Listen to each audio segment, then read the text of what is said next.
Football বিশ্বকাপ জুড়ে প্রিয় দল আর্জেন্টিনার প্রতি অকুণ্ঠ সমর্থন জানিয়ে দারুণ চর্চায় ছিলেন ঢাকায় চলচ্চিত্রের জনপ্রিয় চিত্রনায়িকা পরীমণি। টুর্নামেন্ট চলাকালে এক মজার ছলে ঘোষণা দিয়ে বসেছিলেন আর্জেন্টিনা বিশ্বমঞ্চে শিরোপা জিতলে আবারও বিয়ের পিঁড়িতে বসবেন তিনি। তবে রোমাঞ্চকর ফাইনালে স্পেনের কাছে 1-0 ব্যবধানে আর্জেন্টিনা হেরে যাওয়ায় পরীমণির সেই শর্ত আর পূরণ হয়নি। ম্যাচ শেষে সামাজিক যোগাযোগ মাধ্যমে নিজের অনুভূতি শেয়ার করে তিনি লেখেন, বিয়েটা আর করতে হলো না, এই আর কি, ভালোবাসার আর্জেন্টিনা, আবার দেখা হবে। প্রিয় দলের হারের পরও অবশ্য থেমে থাকেননি এই ঢালিউড তারকা।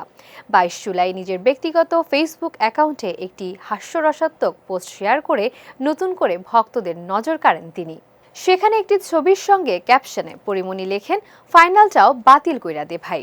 মূলত ছবিতে লেখা ছিল, পারেদেসের লাল কার্ড বাতিল করল ফিফা। সেই খবরের সূত্র ধরেই অভিনেত্রীর এমন রসিকতাপূর্ণ মন্তব্য মুহূর্তেই সোশ্যাল মিডিয়ায় ছড়িয়ে পড়ে এবং নেটিজেনদের মাঝে দারুণ সাড়া ফেলে।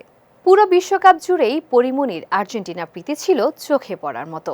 কখনো আকাশি সাদা জার্সি গায়ে জড়িয়ে প্রিয় দলকে উৎসাহ দিয়েছেন, আবার কখনো ফুটবল জাদুকর লিওনেল মেসিকে নিয়ে প্রকাশ করেছেন উচ্ছ্বাস। প্রিয় দল ট্রফি জিততে না পারলেও পরীমণির এমন উন্মাদনা আর রসবোধ নেট দুনিয়ায় ভক্তদের দারুণ খোরাক জুগিয়েছে।